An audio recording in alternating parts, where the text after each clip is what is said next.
Google has just announced the brand new Pixel 3 and Pixel 3 XL. It comes on the heels of what may well be the biggest and most unprecedented leaks in industry history, with devices not only showing up in blurry cam pics and sketchy videos, but actually being sold underground and given the full hands-on treatment in the days and weeks leading up to the event. Worse, especially for hardcore Google users, the ones most predisposed to lust after and covet the new Pixel, the announcement comes just one day after Google finally admitted to a Cambridge Analytica-style data exposure catastrophe all its own, and one that it had failed to disclose for months. Yeah, fucking ouch. I'm not worried about Pixel 3 or Pixel 3 XL though. It's never been positioned or sold as a mass market brand like Galaxy or iPhone, and the people who love Google and the Pixel love Google and the Pixel. And when you take the drama out of it, Google does field some amazing technology wrapped up in the Pixel, including some I'd love Apple to consider strongly for the next iPhones. I'm Rene Ritchie. Welcome back to Vector. It's so great to have you here. Let's dive into this. Now, it's important to be 100% crystal clear up front. This is very much an S-year, in iPhone parlance, for the Pixel. Google isn't making any radical redesigns or changes. It's fixing some things that badly needed fixing, like the tragedy that was the Pixel 2 XL display, and making a lot of already good things even better. Which, as someone who buys the new Google phone almost every year, going back to the Nexus 1 and continuing through both the original Pixel and the 2 XL, I'm totally cool with. 1. That camera. This one is obvious, right? Maybe not.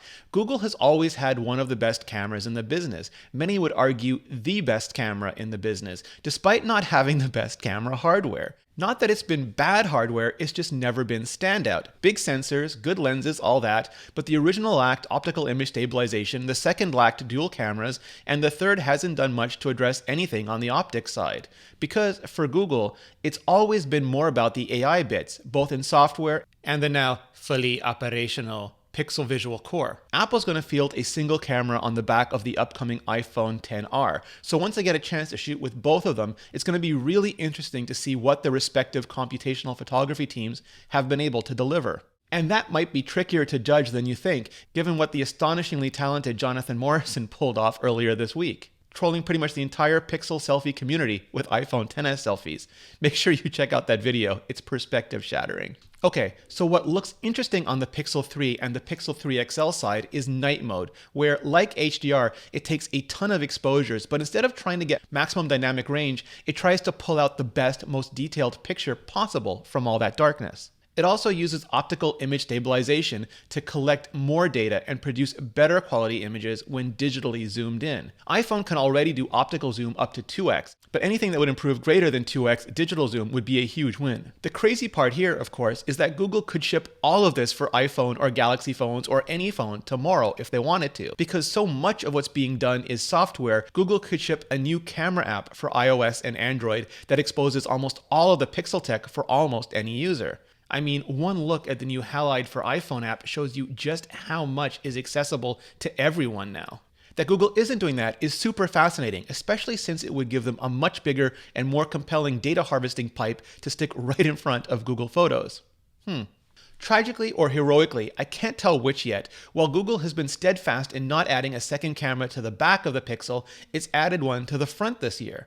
Not a true-depth system like Apple, but a wide angle so you can more easily turn your selfies into groupies. I love wide-angle lenses, and front and or back, even if it takes a second or third camera, I'd love to see it come to the iPhone. 2. Those speakers. If you'd asked me a month ago if I'd want a bottom front-facing speaker on the new iPhone, I maybe would have thought about it. After hearing the new wider stereo on iPhone XS and iPhone XS Max, it's clear that the current positions are more than fine. They're spectacular. It's so good, it kind of makes you wonder if Google made the chin to hold the speaker or stuck the speaker there to cover up for still needing a chin. I can't tell. What it does mean is that the only thing that stands between us and a truly bezel-less future is cost and engineering talent, and that damn notch. So yeah, I'm scratching this one off the list. 3. Charging. Last year, it was easy to dunk on both Apple and Google. Apple didn't include a fast charger in the iPhone box, and Google didn't even include headphones in the Pixel box. This year, Google does indeed include headphones, and Apple still crickets on the fast charger. Where Apple stayed stuck at 5 watts, Google has 18 watts in the box. And while, yeah, it's tough to dissect individual parts pricing out of the overall package value, Google did bump up the Pixel by $150 to $799 and $899.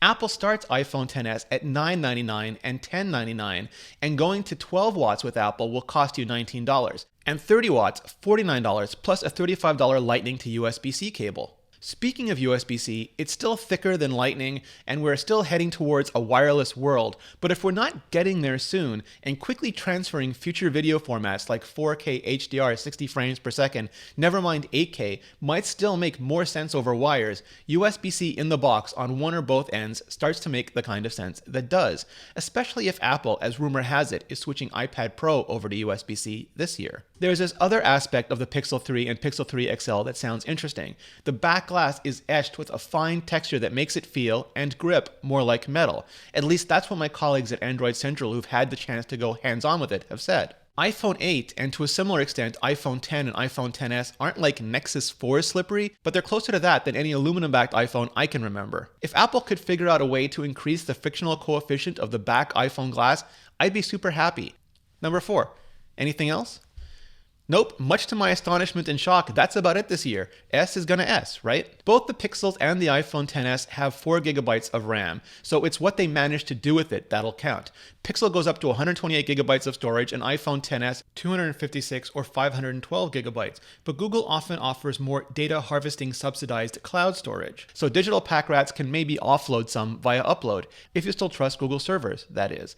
And that's honestly becoming a bigger and more important story than the phones, where both companies are again converging and we're moving from a race of atoms and bits to one of computer vision and machine learning and privacy. And you know what? That's inspiring. And if it inspires you as much as it does me, Brilliant is a great place to start. I never studied coding in school, but now you hear terms like algorithms and neural networks all the time, and it can be daunting at first. But Brilliant has a bunch of courses that teach the fundamentals of computer science and artificial intelligence for anyone and everyone who's interested, including me. And you. Each course is interactive and breaks up complicated concepts into bite-sized chunks to make sure you actually absorb the information. It's a strategy which I wish they'd used in schools when I was there. So, maybe I would have stayed longer. Anyway, check out brilliant.org/vector for more. Thank you, Brilliant. And thank you to all of you for supporting the sponsors that support this show. It means a lot. So that's the Pixel 3 and the Pixel 3 XL. Not new, not revolutionary, but with a few features I'd still love to see Apple consider for the next generation of iPhones. Now, before you go, we'll have a ton more coverage of both new Pixel phones over at Android Central. Links below. And Mr. Mobile is going to be weighing in soon, so check out his channel as well. Then hit like, hit subscribe, and hit up the comments and let me know what you think. And thank you so much for watching.